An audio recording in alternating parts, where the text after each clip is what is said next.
Okay, so it looks like we are up and running. So good morning, Accessibility Committee, and thank you for joining us this morning. The purpose of our meeting this morning is to review South Glengarry's annual status report with regards to our multi-year accessibility plan. So we've added some updates to our plan. We've updated our facilities list with some of the projects that we've undertaken in the last year. And so I'm going to do an overview of this report for the committee, and then we will turn the floor over to you for questions and comments and your feedback. So if you'll bear with me a moment, I'm just going to share my screen so that you can all see the report. Okay, can everybody see that? Yep. Perfect. Okay, so as I mentioned earlier, this is an update to our annual, to our multi-year plan. This is our annual status report. So I'm going to just scroll down and speak about some of the bigger projects that we've undertaken in the last year or two. So one of the most notable projects that we've completed is a renovation of the Township Municipal Office that's located in Lancaster. And we underwent an extensive renovation that resulted in the addition of a lot of new accessibility features, one of which is the addition of an accessible counter at our reception area. So you'll note from the photo that the counter is at a lower level, and we have two reception windows here. Also, the renovation included the addition of an accessible washroom in our reception area. So this washroom is available to members of the public when they come into our municipal office in Lancaster. Some additional achievements that we have adopted in the last couple of years include updating our accessibility standards for customer service, which the policy is appended to this report. It also includes the installation, we had talked about the installation of the accessible customer service desk at the main office. And we've also implemented a new permit software for our building department, which allows people to go online to submit building permit applications, to pay for their applications. So this is a customer service aspect where members of the public do not have to physically come into the office to get this service. On the information and communication side, we have had staff who have completed training for creating accessible documents. This is a large item. If you go on the Township website, any document that there is a link for a PDF or a document, there are now requirements from the provincial government that any attachments on our website have to be an accessible document. So we are training staff on how to create those documents so that anyone using our website has access to content that is accessible. We've also added a form builder component on our website. So that allows us to create online forms. Again, this is a way to assist the public in that they don't have to physically attend the Township office for service. Under the employment standard, in the last year, we've implemented a program called HR Downloads. So this is a program where staff are able to complete annual training on accessibility, which our HR advisor can track and monitor to ensure that all of our employees have completed the training and are meeting compliance for training under the provincial regulations. With the design of public spaces, as I stated earlier, our municipal office was renovated. We have updated washrooms in various community and public facilities so that they are meeting accessibility standards. And there's also been significant updates to the Glengarry Nor'Westers and Loyalist Museum, which included a new accessible door and the installation of a ramp and accessible washroom. So over the next couple of years, we have some strategies and actions planned that are outlined in the appendices of the report. So if I scroll down to Appendix A, that is our compliance plan to meet the requirements of the provincial legislation, the integrated accessibility standards. And so if you go through the report, I've provided an update on each item. So these items were all outlined in the plan when the committee originally received it, and I believe it was the end of 2019. So we've included some updates. A lot of these items are complete and we're just monitoring them, reviewing, updating where necessary. I'm just trying to see if there's anything significant, but a lot of this I have already touched on. So I'm going to jump down to the facilities implementation plan. So I have on the call with us this morning our Director of Parks, Recreation and Culture, Charlene Servage, and a lot of the updates to our facilities have been completed through her department. So if there are specific questions between her and I, we should be able to answer them. But what we've included on the update is our initial projected completion date and an update for 2021. So for the Bainesville Women's Institute Park, it was suggested that this item be removed upon review just because it's not, it was determined it's not really a park that's accessed by the public.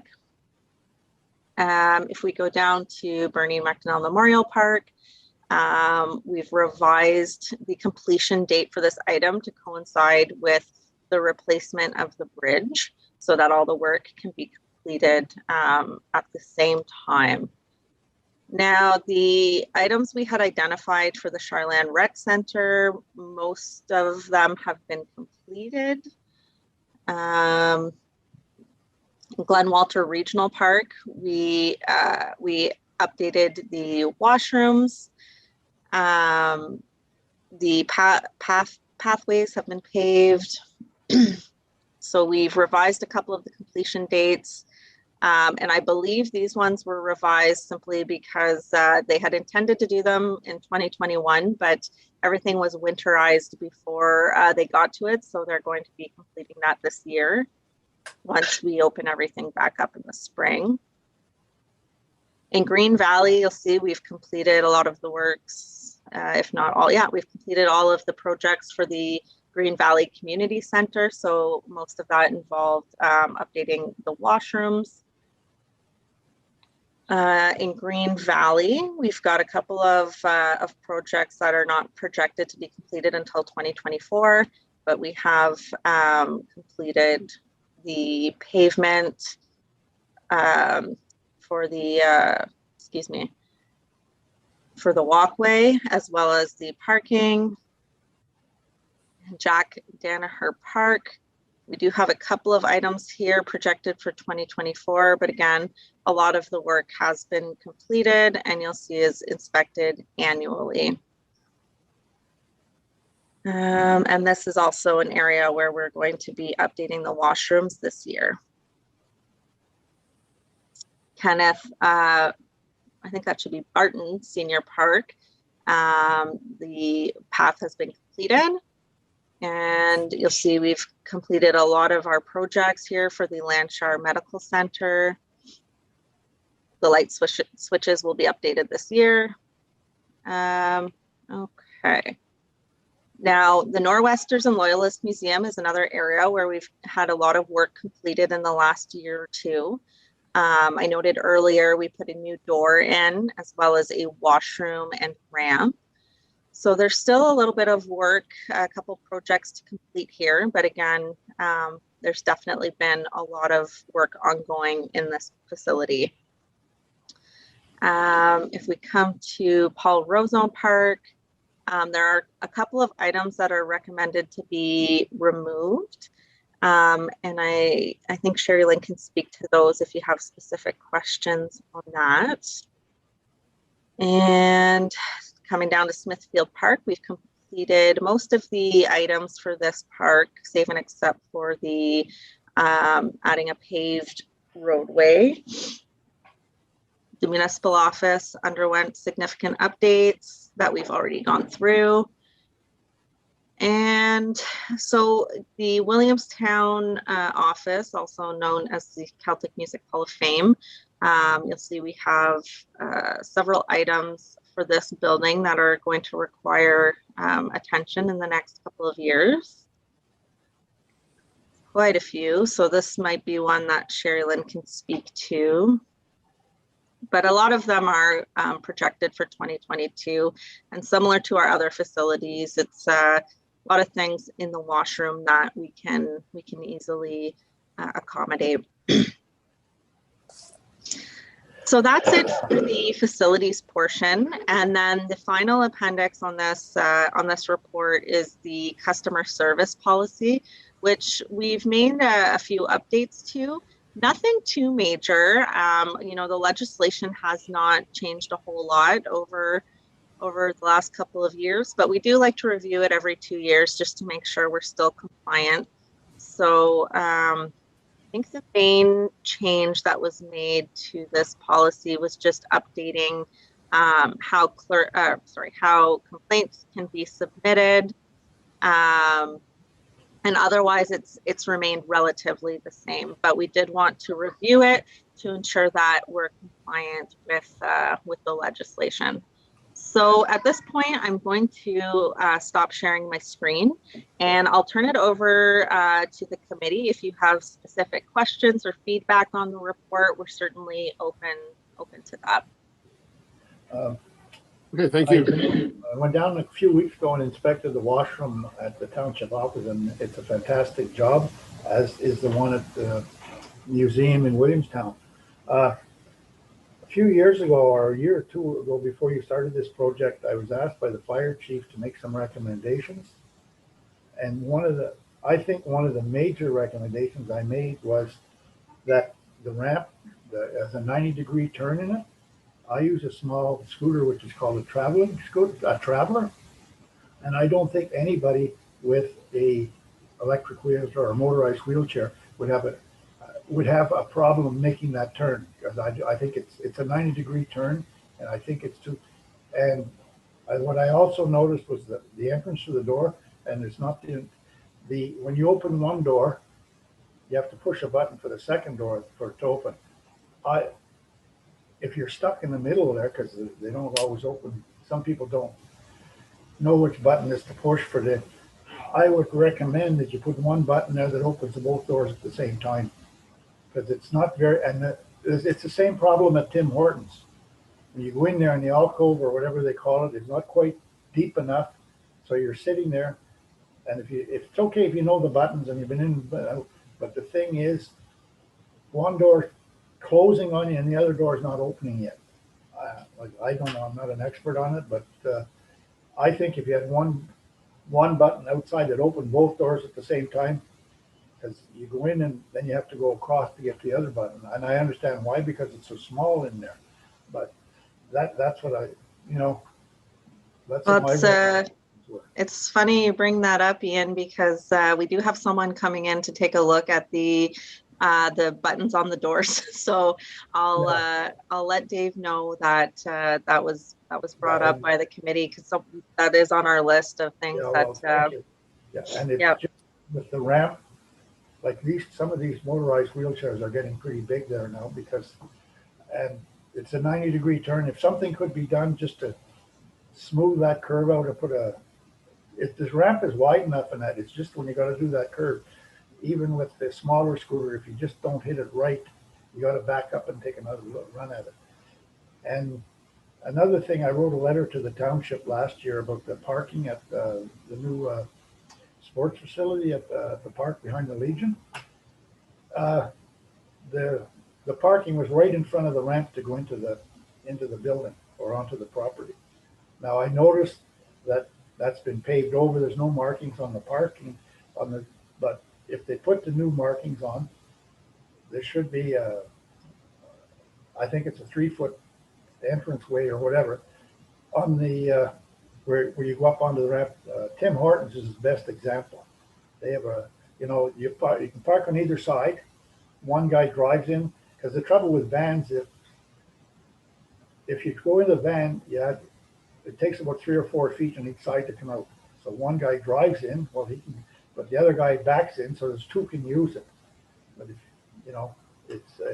it's just a simple thing. But if you get stuck in some place, or if you go in there, and it's the same down at the jewelry store, and that if somebody parks there in the handicap parking, and if you're in there and parks in the handicap spot, you can't get out. So okay, that's at Smithfield Park, Ian, in Lancaster, behind the Legion. Yeah. Okay. And that's been a problem we've had a lot. And I have even with my daughter trying to get her in with wheelchair to load. That the original parks they set up were nice and wide, but they didn't really account for having to get a wheelchair in there. That's why we put those hash marks in between parks. Yeah. So when they're doing new parking spaces, I don't know what the standard is on how wide they need to be, but they really need to be wide. Yeah. That may be all right if you're walking in and even getting the door open, but they need wider to get the wheelchair accessibility, especially like if you're using a ramp to put the wheelchair in. Boy, you need a lot of room then. Okay. But I mean, we don't use the ramp. I bring it right up to the van, but you've got to get the chair in there and turn it. And it needs a little more space than what the actual wheelchair parks are. That extra hash mark in between, like you mentioned, where you can share it's a great idea, but it just gives you that extra room. Okay, perfect. I think, parking, falls under the design of public spaces section of the Act. So I think that would probably go through our building and planning department. So I'll bring that to their attention for any future parking, and we can take a look at Smithfield as well. Now, Ian, did you say you went to check the new washroom at the Municipal building? Ian? Pardon? Did you say you had checked the new washroom at the Municipal building? Yeah, I did. And because I look at the picture, that toilet paper dispenser, that's easily accessible then? yeah, the building looks fine for me. Yeah, In the photo, it looks like a long reach. I just wasn't sure. Yeah. But it's hard to put anywhere else because of the bars. But okay. I just went in each one and looked at them. The one at the museum is fine, and the bars are fine because I've used them there. But I just went into the one in at the Township office and looked around. It's plenty big, and everything looks in place. Good.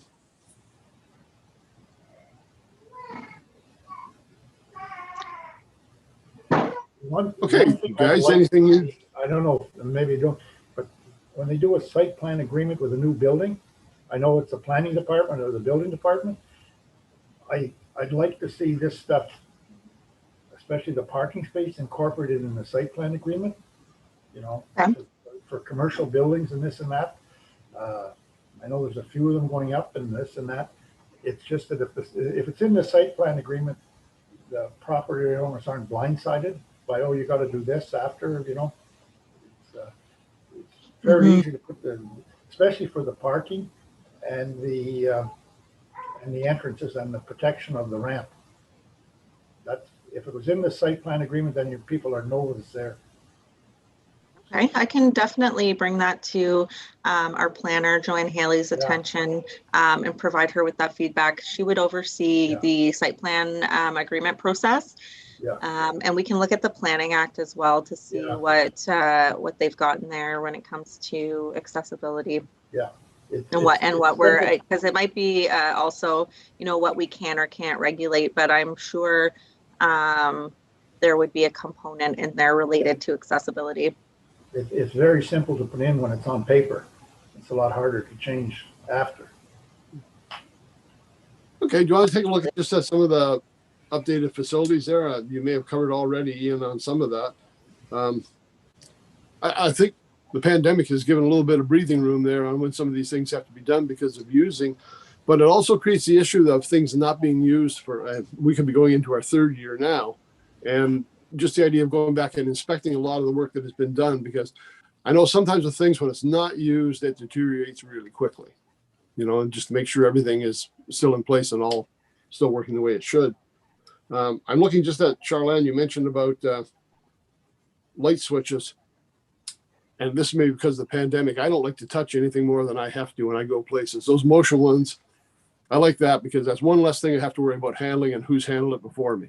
But maybe after the pandemic, somewhere we won't be quite as concerned about that. But right now, like I say, I really like to handle the least amount of things I have to.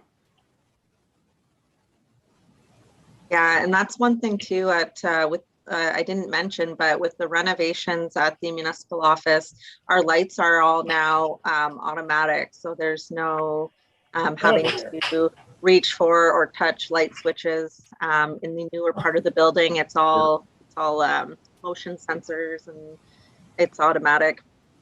Okay, well, that's nice. Anybody have any other comments on Bainesville, Bernie McDonnell, or Charlene? I have a few questions on a few things, Okay. but it's general. It's general. Well, back to page 2. Right, page 2. Yeah, page 2. This is just whatever. Anyway, just maybe correct your years 2020 to 2025 instead of 20,215. Well, I think it should be like 2021 in a 5-year plan. There just needs to be a space in between that. Oh, okay. See, I read it as a mistake. That I hear you. Okay, yeah, gotcha. I'm wondering if that's what it is. There just needs to be a space put in between to separate that. Okay, 5-year. see, I read it as a mistake. That that would make sense. Maybe write the 5 as FIVE. Is it possible to have a chair where your lower desk is? I know, like, there seems to be enough space that a chair could be moved. I'm just thinking when you go into places like a bank or wherever, they have, just a small chair available for someone, if someone is having a challenge standing, that they can sit. They may not necessarily have a walker or not necessarily be in a wheelchair, but they might need. So since those photos have been taken, we have added chairs into the reception area. Oh, okay. It's minor. Page 3. Mm-hmm. This was something that I'm not sure. Maybe Al and Ian can help me out there. Was it North Dundas that had won an award for their program, their online program that they had developed? Do you remember that? Doesn't ring a bell with me, Cheryl, but. Okay, well, it was last fall. No, the thing that gets me is why isn't anybody sharing? If somebody has already designed this online program using all this stuff, I just don't understand why people, their formats and stuff, I don't understand why people aren't sharing it. But anyway, they had received some award. It's just a pain in my ass. We've discussed that before with problem solving and things, about sharing between the different municipalities so everybody doesn't have to start from zero when they're developing ideas. But doesn't seem to happen. Anyway, page 7, return to work process. Would WSIB not have something to say about, or not even, and also have policies? Like, would you adapt? Are your employees covered with WSIB? So would return to work process, would that be their domain? I suppose it depends on what kind of return or what kind of injury or whatever they had. Yeah, so it would depend on I suppose the reason for a leave.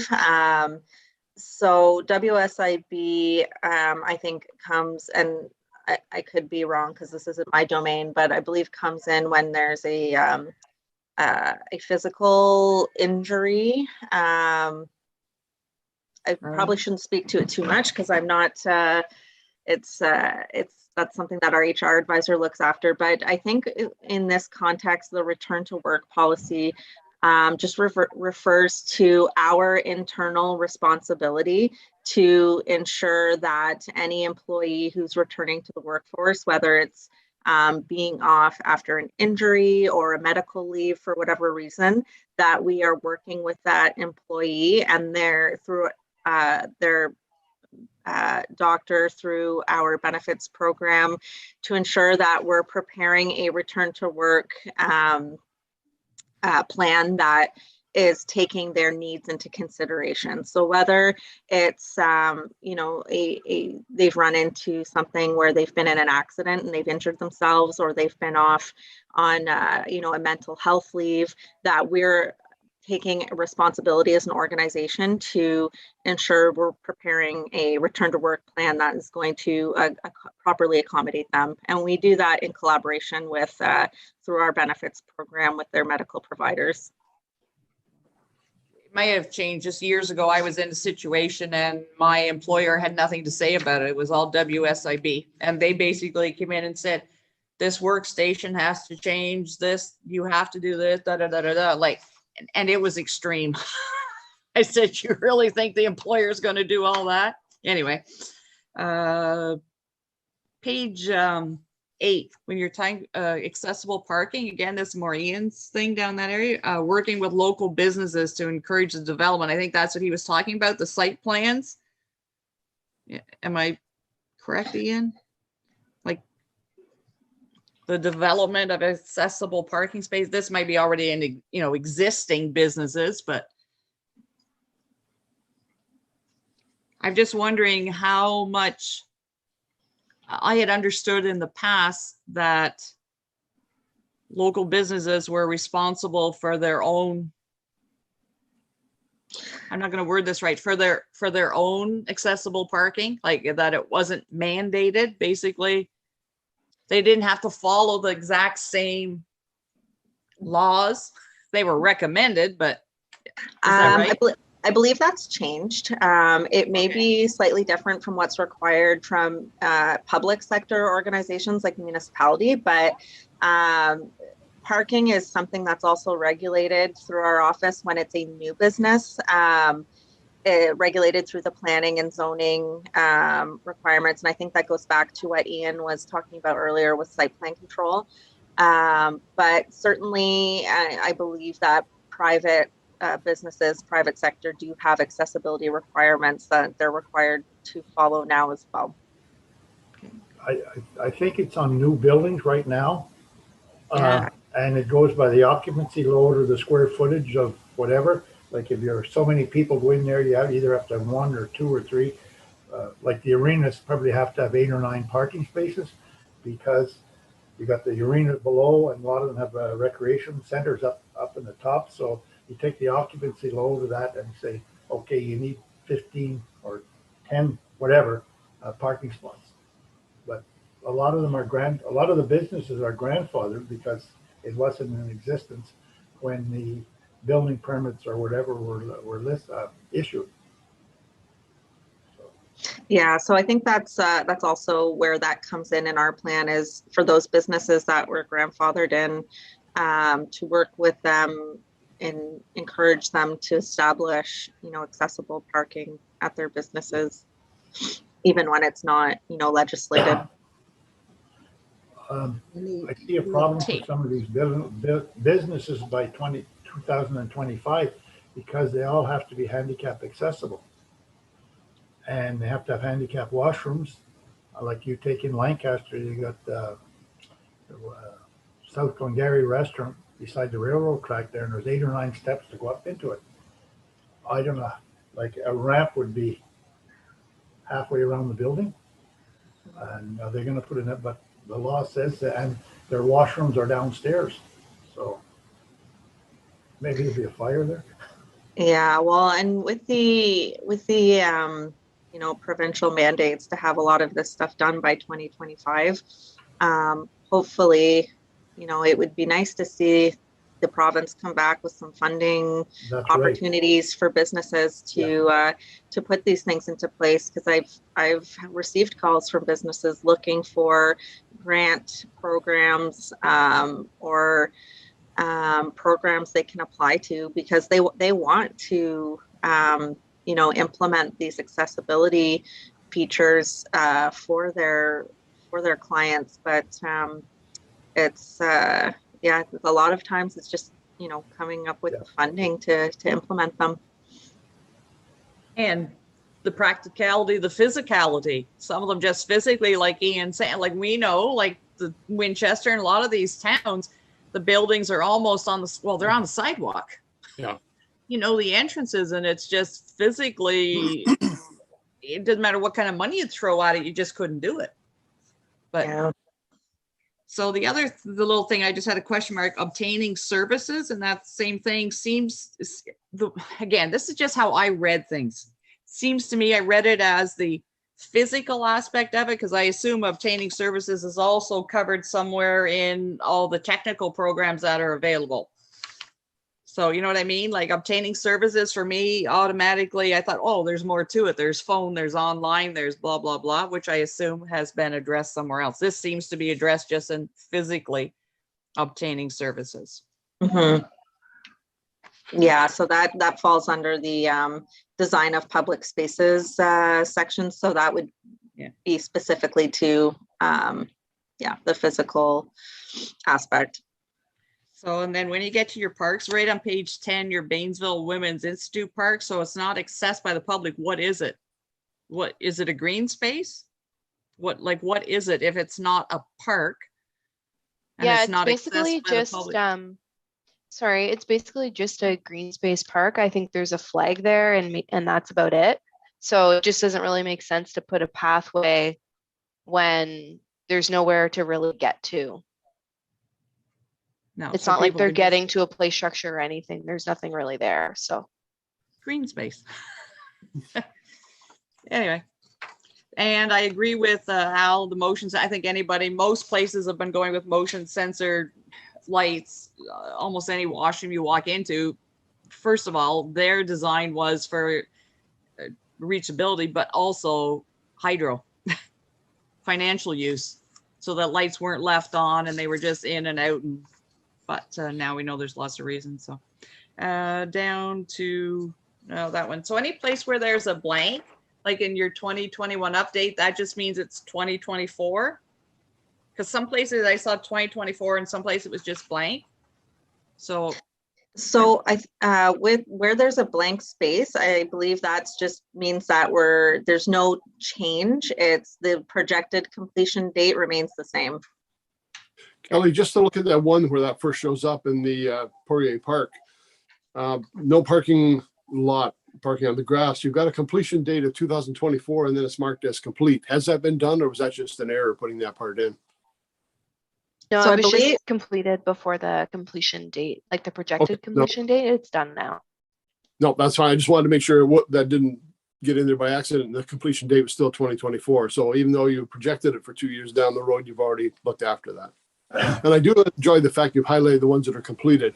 We see some townships that'll put down what they're going to do, but they don't take the time to actually tell people what they've already done to help them out. And I like when the completed ones are there so that people can, when they access this report, see how much the township has already done to, go in towards our goal, rather than just saying, here's what we plan to do. Here's what we've already finished. And we wanted to highlight that. I don't know if you'll recall, the last time you reviewed our policy at the end of 2019, at that time, we had listed all these projects and there was a lot that had not been done. And one of the feedback that we got from the committee was, a lot of these are easy wins and, there's no reason for it to take 5 years to, change a light switch or a soap dispenser.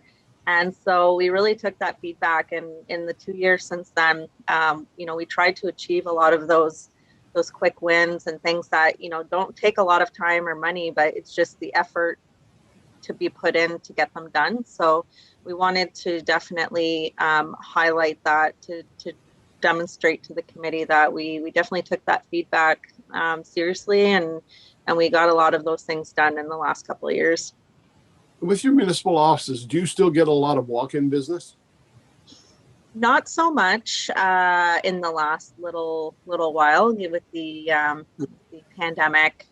We've gone through long periods of time where the office has been closed to the public.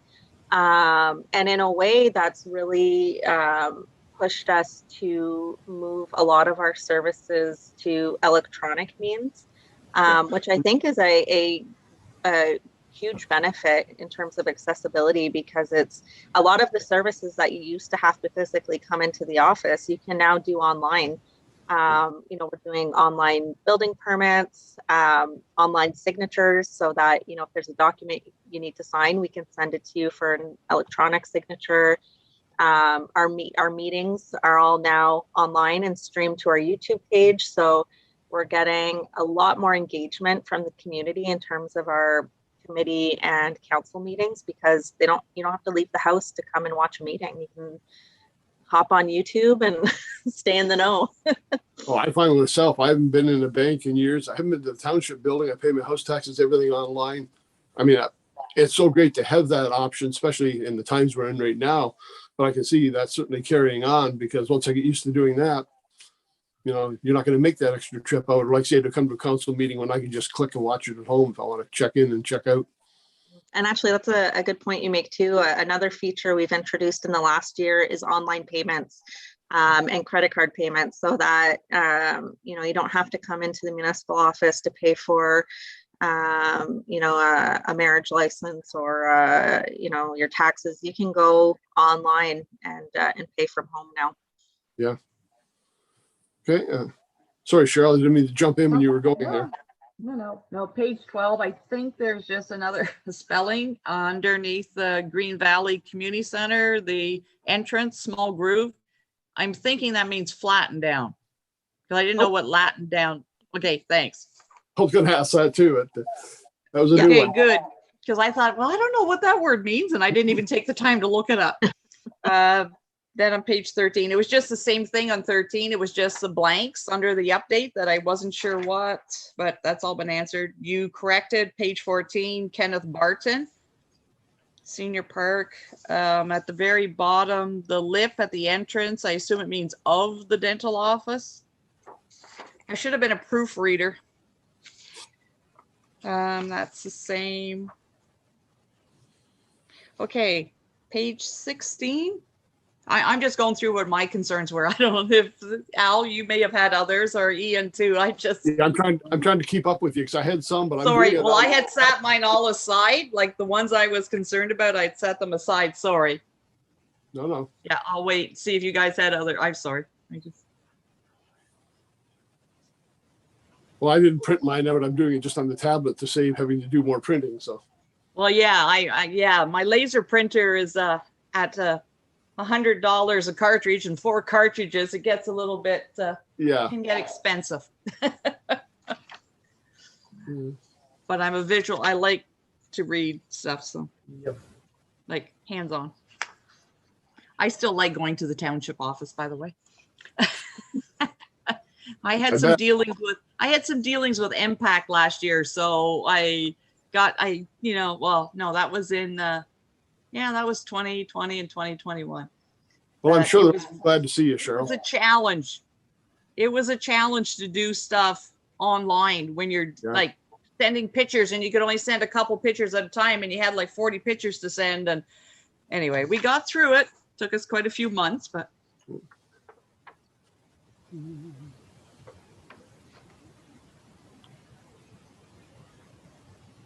Okay.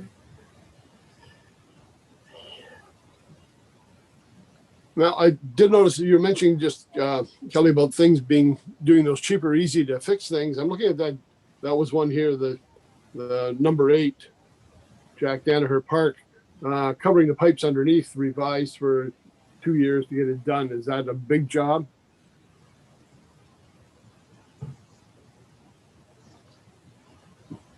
I might defer that one to Sherry Lynn. Okay. Because I know a lot of them, they're already done. Wonder why, it's a 2-year job to get the sinks covered under the washroom. Yeah, I'm just looking that up right now. Okay, so I think what we were going to do was, our plan was to do them all at once. Okay. So we were going to get the supplies, buy them in bulk or whatever, and then go do them all at once. So that's why we moved Some of them, I guess, had already been done. I guess they just have to be re-inspected and checked. It's just when I see long timelines in there, you're looking at, say, well, it doesn't look like a big job or expensive job. Why the long timeline? But okay. I don't know where you're at, Cheryl. I'm trying to catch up. Oh, I'm up to page 16. Oh, I'm almost there. Yeah. I need to highlight the stuff I like down here so I can remember it rather than just go back and read it again. But Yeah, I still just use the old pen and pencil. yeah, then you got to print it, man. And otherwise, my tablet looks terrible with all that pen marks on it. Every time you change pages, it's the wrong thing, right? Yeah, no, I have to say there's a lot that's been completed. That's really, really good. Did you say you're at 16 or 18, Cheryl? 16. Okay, I'm just sitting there now. So, okay.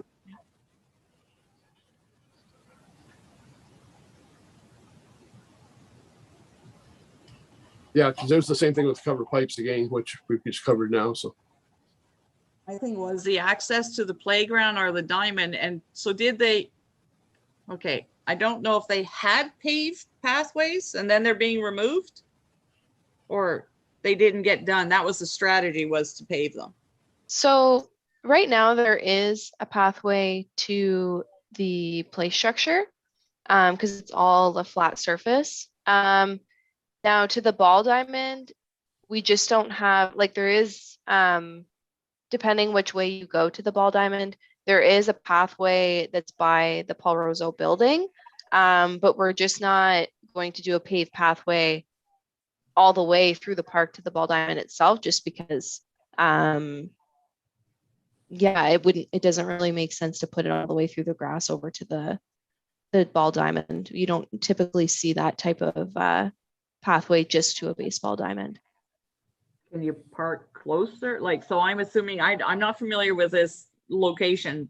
I'm assuming then it's a distance. Is there a way to park closer to it? No? Yeah, I mean, the parking lot isn't that far from the ball diamond to begin with, so. Okay. No, just the way when you were saying about paving a drive, anyway. Okay. Until somebody complains. Someone that has to use it. And then on page 17, I was just, I guess it was for the park, Smithfield Park, the baseball diamond with no access and just says no longer there. Does that mean the ball diamond's no longer there? The ball diamond's gone? Yeah, I don't believe there's a ball diamond at that park. All right. Which is possible, yeah. And then this is one thing that on page 17, Al, at the bottom, and Yes. Ian, at the township, the signage for 2 more years. Nah, that one kind of thought that was a long for a signage, but Sorry, what one was that for? I'm sorry, page 17, it's actually item 17, the Williamstown office. It's no accessibility signage, add signage, and it's to be done in 24 or by 24. So we were just Yeah, talking I think we, long dates. yeah, I think that was more just because there is a lot to be done at that building. So we had kind of just pushed it off for now. The only thing is, like, we have to look at the parking lot too. We were trying to figure out, we may have to look into the setup of it and we may have to move some things around. So we just didn't want to commit to be able to do that this year. okay, so what signage? You see, I guess that's the other question. When I say I see no accessible signage, I'm thinking it's on a building. So you're talking it's on the parking lot then? That's what Well, you mean? No? Yeah, I think the parking, it was so that there was signage for accessible parking, but I think that would also include the spaces as well. Would it not, Kelly, or is that separate? I'm not 100% sure on that one. It's just not clear. It's not clear whether it's the building or it's the parking, Yeah. which if it's the building, Yeah, because I well- don't think there's an accessible parking space either. So that's kind of how I interpreted it. well, that's addressed up above. No accessible parking space, and it says provide the space and for this year, 2020. See, that's why I guess I thought it meant the building.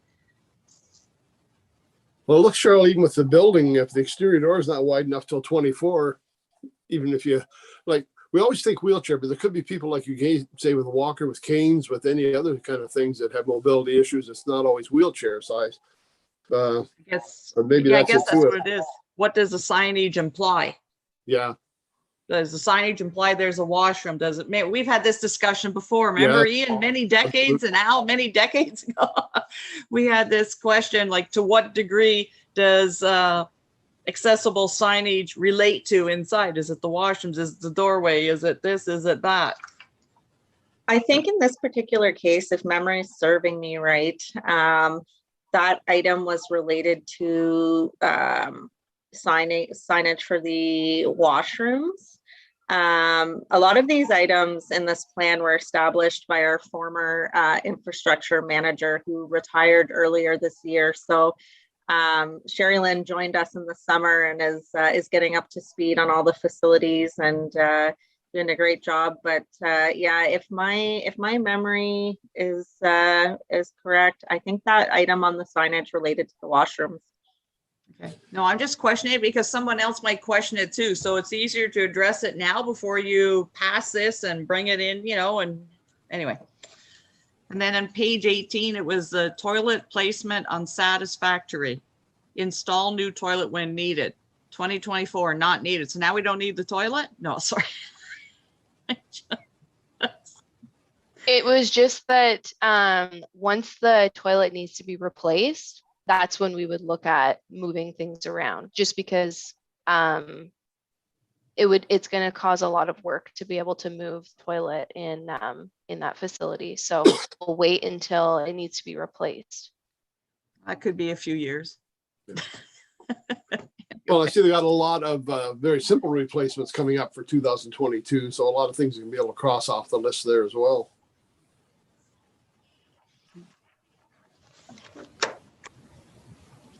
Now, Ian, you're more familiar with a lot of these places than we are. Anything else that you're seeing? That I haven't been there in a while. A few years ago, I was at the Paul Roseau Park in Williamstown, and they put a new building up there because the previous one was burnt.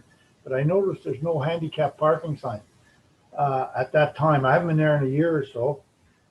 You can't paint it on the road because it's a gravel parking lot. But I don't know if there's at that time there was no parking sign there on a post. So I don't know whether, and I marked it down because I got the old thing here from 2019, and maybe there is a parking sign there. But I don't expect it to be painted on the road because it's gravel, the same as the Optimus Hall at North Lancaster. It's a gravel parking lot, but they do have the handicap parking sign there, which is adequate enough for, you know, as far as I'm concerned. But so you're saying that we could just maybe somebody's put the handicap parking sign at Paul Roseau Park, but like I said, I haven't been there in over a year or so, but I did notice it at that time. Yeah, to be honest, I'm not sure if that sign is there or not, but something to look at. Like I say, it doesn't have to be painted on the road, but or on the parking lot because it's gravel. But if there is a sign there, I think some people will obey it because I think that's what people look for mostly, especially in the wintertime, instead of the markings on the road or the parking lot, they look for the sign.